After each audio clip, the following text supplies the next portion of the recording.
Hello everyone and welcome back to another devlog. Now, tell you the truth, I was making a video of this yesterday. However, my recording said otherwise. Mainly because it was in full screen. So it only decided to record pretty much just this, and it just stayed like this until it went to the video, and it was like, okay, I'm recording. Which the video is a little bit ways away. But hey, we all have problems like this. So instead of this coming out yesterday, it's most likely going to come out today. And I wish to welcome everyone to Jurassic Month, which I will try to do as much prehistoric content this month as I can. Alright, with that said, let's begin. Welcome to May's development update. This month, the team has put together quite a juicy update, rich with new information, and a whole bunch of major additions being worked on in the background. Development during May was great all across the board. We saw a lot of substantial progress in key areas that ultimately led to one of the most important months in some time, bringing in a lot of important gameplay changes and UI elements. Though things are going extremely well on our end, we should note that beta is most likely going to take place in quarter 3, most likely in July, and if not that, then August. So that the team can really polish up the experience, we're introducing quite a few complex systems, and we'd like to ensure most of the prominent edge cases are covered before pushing another major release for testing. In rather significant news, the logic for our core progression systems like park rating have been written. For the first time in the project's history, we're able to test and simulate the progression of a park, its economy, and inventory of animals. More on that in a minute. All that's left to do for self-functioning progression is to link up actual gameplay values like exhibit data, animal welfare, part statistics, etc. In terms of the maths and calculations required behind the scenes, that's all been taken care of. Between developing systems and iterating, we're continually tweaking the game's visuals and seeking new additions where we can. In May, we introduced a double pass of AO. I still don't know what that means. I'm gonna have to look that up. Bringing richer depth to the shadows and making the game pop more. This change has little impact on performance and can always be disabled. Okay, so you can have it like this for some of the time. So you can have it like this where it's turned off. But if you have it turned on, you can have it like this. Honestly, for me, I'd probably have it on most of the time. So a little bit of the time, I'll just do that. Alright, to top it all off, we also introduced an anamorphic lens flare to hit that slightly more cinematic quality on bright surfaces. Okay. And underwater visuals, rendering, yeah. That's being done. A few more to go. At least 5 more to go for programming. Environment assets, foliage. That's been done. So 4 more to go. And audio, implementation, underwater audio. Beeps and bops. 1 more. As discussed, 3 large parts of the game's progression mechanics and their related management menus have almost been finished up, ready for data to inform their systems. The overview menu is where you'll find the breakdown of your park as well as a whole, acting as the hub for checking your park rating and performance. Let's take a look. This looks really good. So, park beauty 5 stars, park facilities 5 stars, animal diversity 1, exhibits 5, population 11 animals. So you got 11 animals, but you only got 5 unique species. So I think I know what's going on there. It's more likely that they have more species, like they have more species to make up that 11, but they only have 5.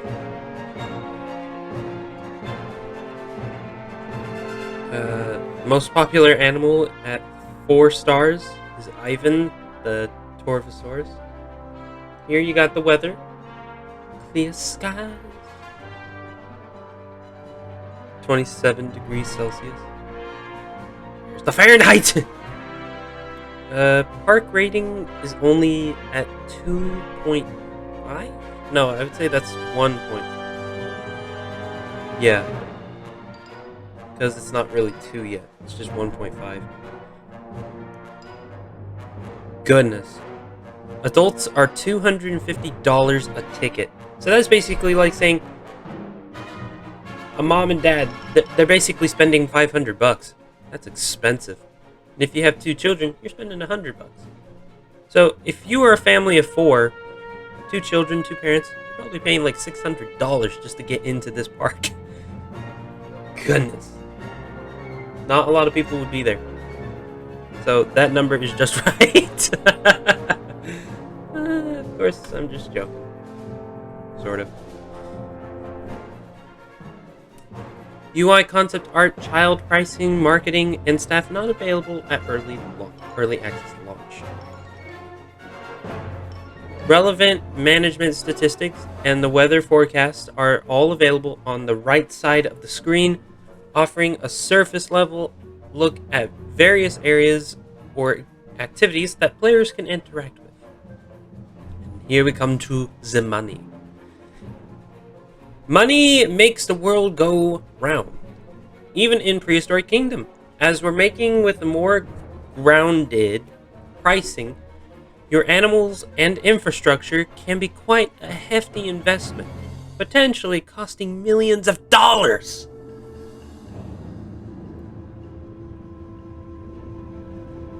I'll tell you one thing, I didn't react this much.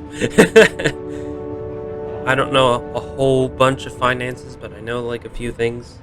I don't know like a lot of things like economy wise, but I just know a little bit of financing. That's just it. Just a little bit.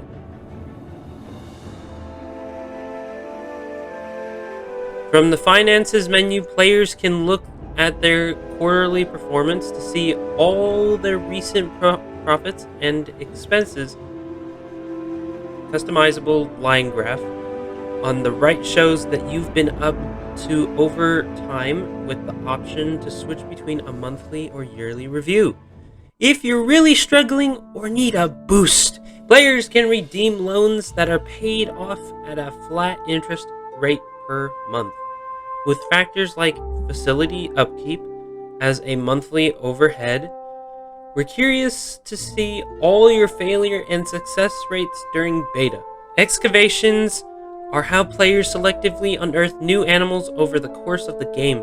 Locked off by the current park rating, dig sites can be purchased with cash, while the animals inside are unlocked with a unique currency, science points. Yes, this is something that we've heard before. With science points, we can actually unlock stuff. We can unlock new research. Since we're not doing it the same way we did in Jurassic World Evolution. My bad. So this time we're doing it as science points. Though some animals are missing their prices or other stats, the experience surrounding this part of the game is really starting to come together. Take a look. And we shall. Which you guys will be watching here right now.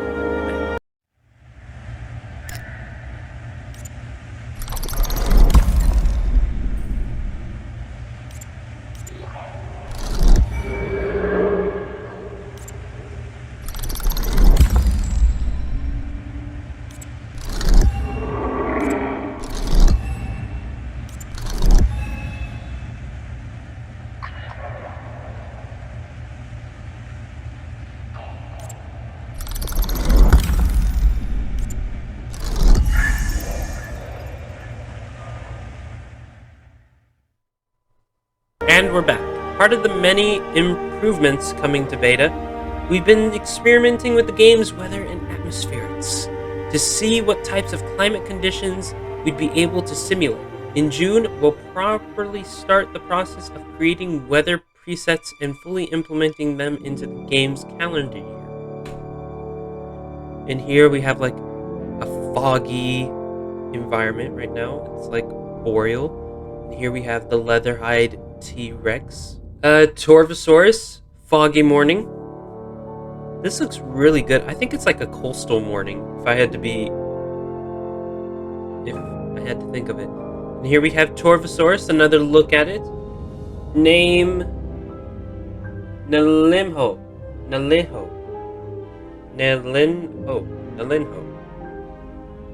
Okay. That I would say is an in-game name. As you could probably guess, the weather system will also influence the park's soundscape and other simulations like temperature. It's a level of immerse and detail that we've never quite had before, so we're very excited to see where it'll take us. Take a dive beneath the surface to experience your park from a splashing new perspective. Underwater rendering is here, and we've approached it quite a refreshing way, allowing for a seamless visual transition between what's above and below the waves of your prehistoric ponds. Now, guys, just imagine fish swimming over here, Just imagine that, and then imagine a Sarcosuchus coming right up at you. Chills, huh? Leaves a little smile on your face, huh? Trust me, it was putting a little smile on my face because I can actually see that. If you don't know what Sarcosuchus is, I recommend looking it up. But just to give you a little hint, it's a giant crocodile.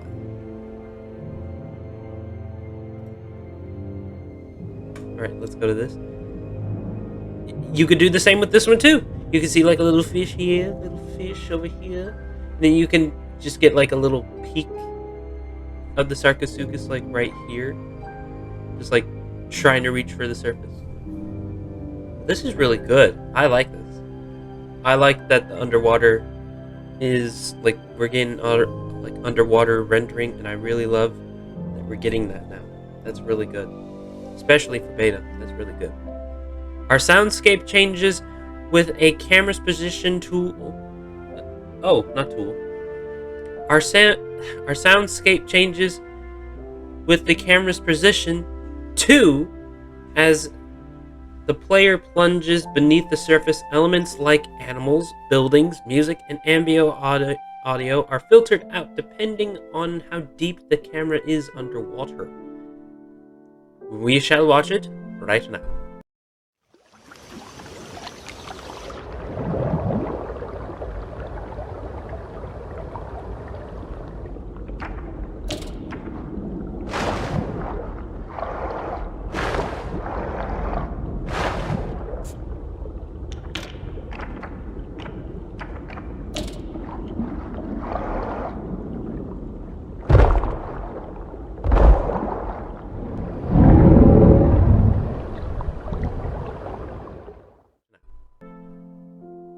In the future, additional wildlife audio will be introduced to give the impression of a biodiverse wetland in areas with water. There you go. Flying animals in contained space are difficult to get right. No matter how you approach them for us, the best option for our tiny Microraptors ended up being animation loops and predetermined locations. Though, even that has its own set of unique challenges to overcome. In May, we began developing a more dynamic approach to setting up their I could not say this word. I could not say it. Their navigational paths. Let's go with that. Don't judge me, guys. Don't judge me. We all have those days, okay? Instead of hand animating the entire motion, we've instead switched to using spline and velocity data to inform how a creature should animate as it moves along the path. This might sound like the most obvious choice in hindsight, but the reality is that this approach has a much higher technical development cost and get it looking right and functioning correctly. The biggest benefit of this solution, however, is how much time it cuts down on animation, allowing us to build a library of unique movements that the game can pick from. And here we have the little Microraptor, and here is its navigational path, and then it would go over here, and then go over there, and then go over here, for what I'm thinking. But I believe if you change that, it will like go to somewhere else. Okay. With almost half an hour of original music already written for beta, the score is starting to take its shape.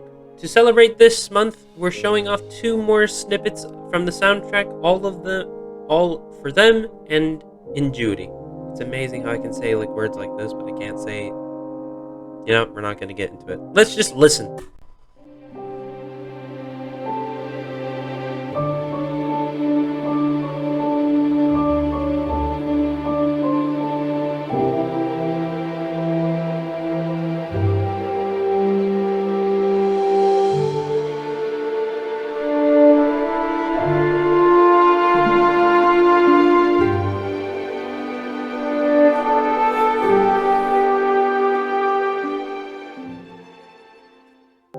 Ooh, that one's pretty good.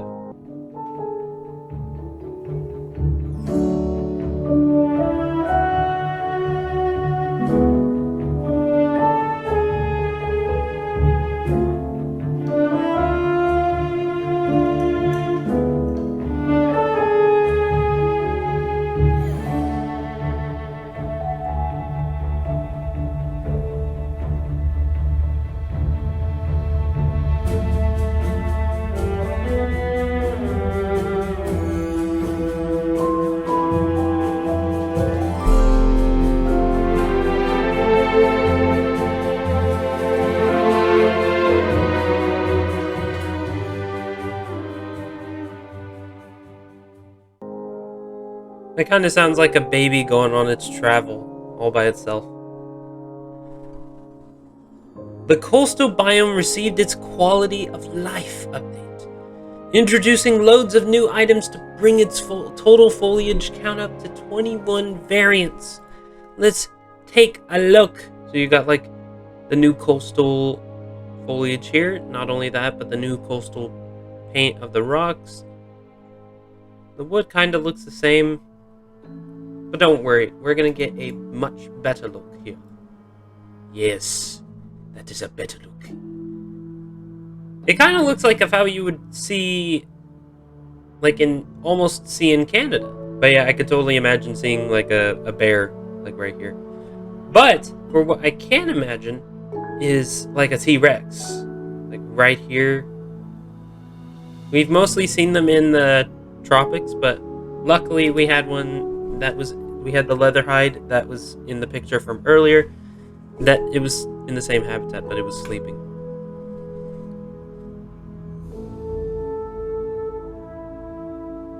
And now that I'm actually looking at it again, I didn't see this the first time, but now that I'm actually looking at it again,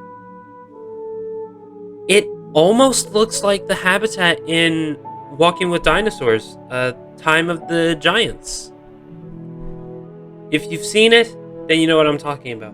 But if you haven't, well, then you have no idea what I'm talking about. But if you have, can't you really see it? Like, you can see like the baby Diplodocus is like right here, trying to hide away from the Ornitholestes.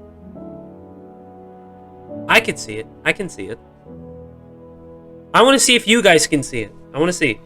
Just imagine it for a moment. Like, you see these little baby Diplodocuses like right here, trying to hide.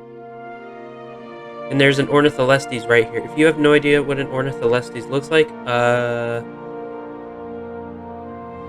it kind of looks like a Proceratosaurus. I hope I'm actually getting that name right. If not, it'll be like somewhere around here. Probably after I do that, it'll probably be like right here. to say what the original name is. I'll probably have a picture of it too, so just to show you guys.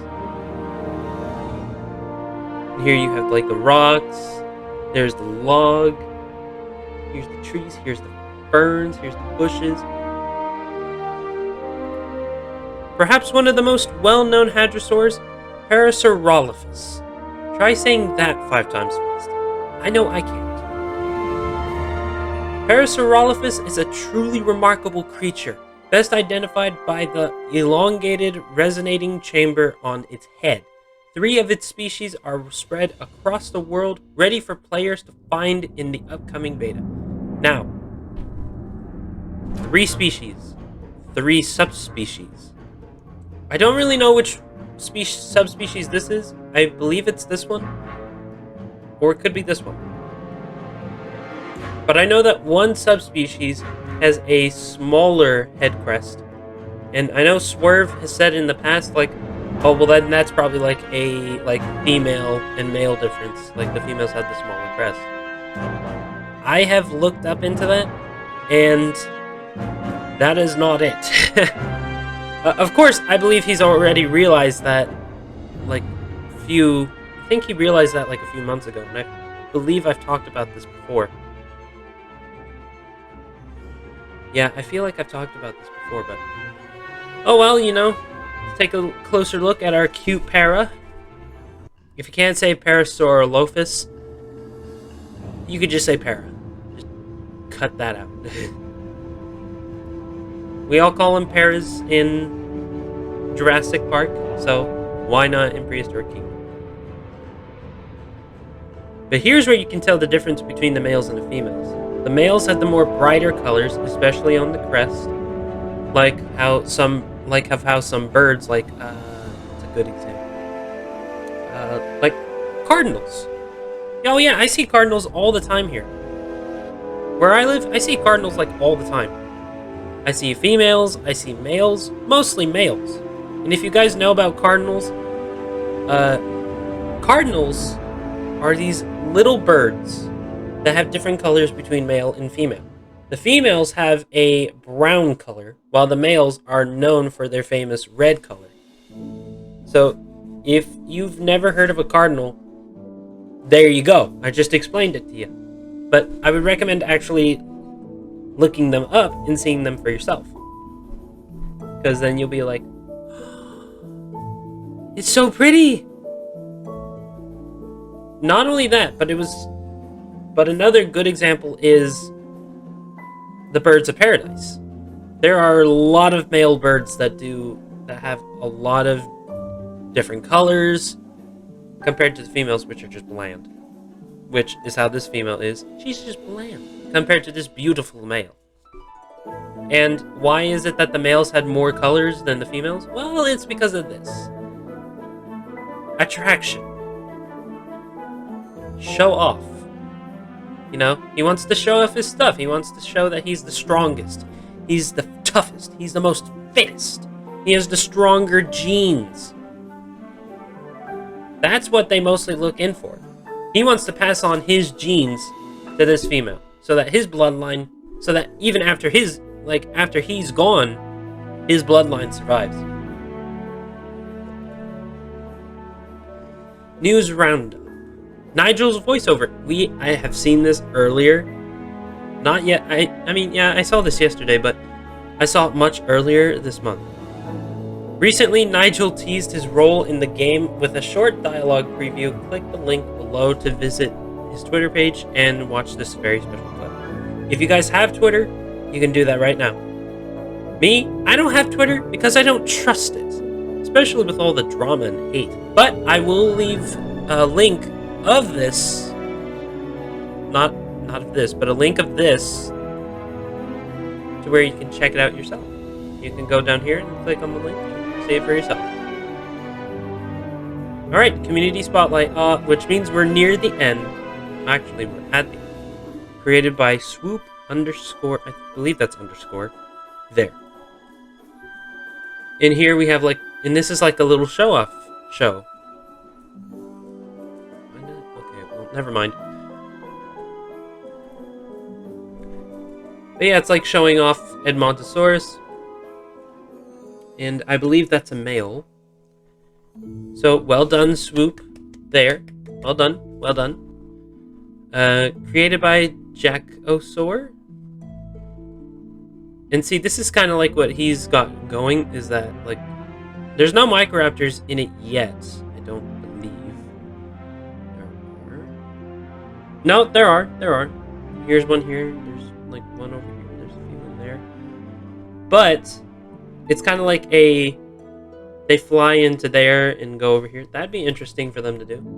Well done, Jackosaur. Well done, well done. And Warpath, who's made his area like Jurassic Park. So, well done, Warpath. Well done. Thank you for reading May's devlog. After a highly successful month, we hope that you enjoyed another Prehistoric Kingdom development update. As always, we'll be back next month with more information and great progress to share with you all. Until next time, the PK team! I don't know why I said it like that. But, yep, that's it.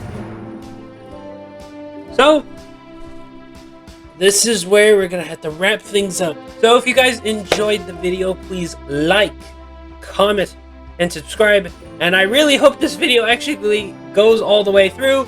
I'll see you next time.